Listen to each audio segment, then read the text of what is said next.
He was homeless and mocked by everyone. But one act of honesty changed his life forever. Subscribe to watch more amazing real-life stories. And don't forget to like this video. David had grown used to being invisible. Each day blurred into the next. The same sidewalks, the same cold pavement pressing against his back at night, the same looks of disgust from strangers who hurried past him as if poverty were contagious. The city was alive with light and sound, but for him, it was a world that no longer welcomed him. He was a ghost drifting through the streets. Once, not so long ago, he had been a man with a future. He had been an engineer, skilled, respected, with a family who believed in him. But when the economy collapsed, so did his world. The company he worked for shut down overnight. His savings vanished in debts. His wife, exhausted from the struggle, left with their son. Within a year, David went from designing machines to rummaging through trash cans for food. Now, his life was reduced to the rhythm of survival. People mocked him openly. Teenagers shouted insults as they passed. Cafe owners shooed him away before he could even step near the warmth of their doors. He wore the same torn jacket day after day, and his unshaven face became a mask that no one wanted to look at. But beneath the dirt and exhaustion, David's mind was still sharp. At night, when the world was quiet, he would sketch ideas on scraps of paper salvaged from garbage bins, diagrams of engines, devices, improvements to things he would never have the chance to build. Those papers were his last tie to the man he used to be. One night, as winter pressed its icy grip on the city, David walked near a bus stop, hoping to find a place shielded from the wind. His stomach growled with hunger, and his hands shook from the cold. That was when he noticed it, something dark against the snow. A wallet. He picked it up, opening it with trembling fingers. Inside was more cash than he had seen in years, along with several shiny credit cards and an identification card. The photo showed a man in a suit, someone wealthy, someone who would never notice the absence of a few bills. For a long moment, David just stared at the money. His mind raced. That cash could buy him a hot meal, maybe even a cheap motel room for a few nights. It could mean survival. No one would know. No one expected a homeless man to return it. People already believed the worst of him. But as he stood there, clutching the wallet, he felt something stir inside him, something he thought he had lost forever. His father's voice echoed in his memory. A man's worth isn't measured by what he owns, but by what he chooses when no one is watching. David closed the wallet slowly, pressing it against his chest as though it were a burden. His hunger screamed at him, but he turned his steps away from the shadows and toward the city lights. He began walking, each step heavier than the last. Hours later, he arrived at the address printed on the ID card. It was a mansion, its tall iron gates gleaming under the street lamps. David hesitated, staring at the warm glow of the windows. His reflection in the polished gate looked like a stranger, a ragged man, trembling, about to do something that could change everything. He pressed the doorbell. Moments later, a man in a tailored suit opened the door, confusion written across his face. David's throat went dry, but he held out the wallet with both hands. "I think this belongs to you," he said quietly.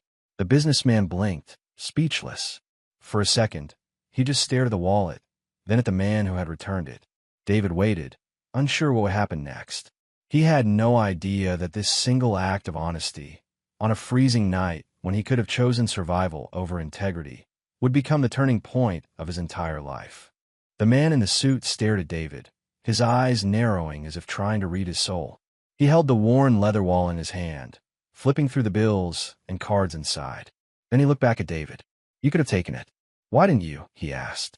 David stood in the cold doorway, shivering, clutching the thin blanket around his shoulders. His answer was simple, almost childlike. "Because it wasn't mine." For a moment, silence stretched between them.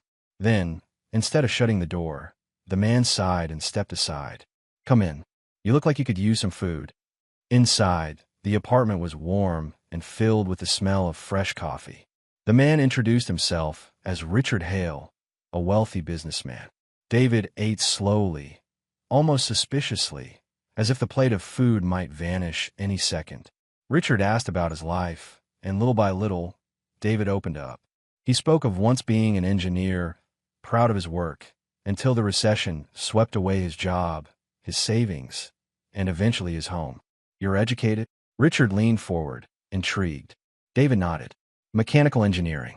I use to design turbines. Richard studied him, then said words David never expected to hear. Come to my office tomorrow. I want to see what you can do. The next morning, David stood outside Hale Energy Corp., nervous in his second-hand coat. Inside, the office buzzed with activity. Engineers crowded around whiteboards, frustrated over a turbine design that refused to meet efficiency targets. David listened for a while, then instinct took over. He grabbed a marker and began sketching corrections across the diagrams. His hands moved quickly, his brain alive again for the first time in years. When he finished, silence filled the room. The engineers stared at the changes. Richard stepped forward, examining the board. Slowly, a smile spread across his face. You just solved the problem my entire team couldn't.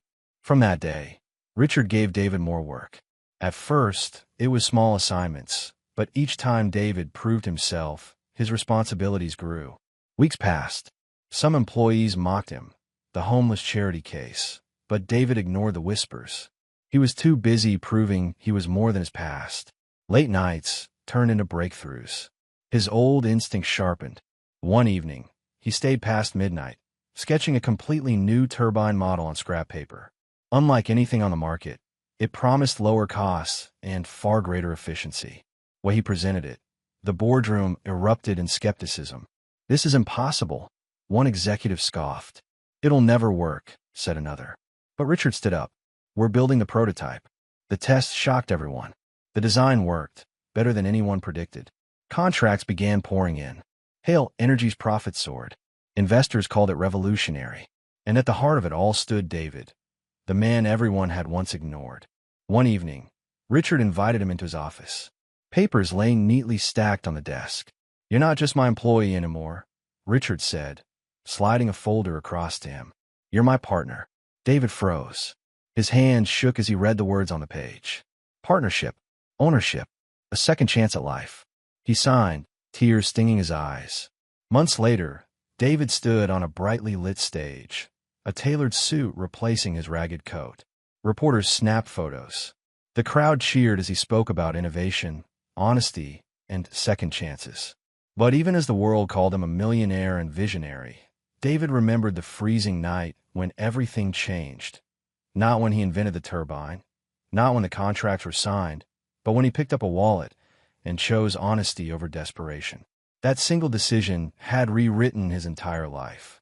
The homeless man everyone mocked had become a millionaire,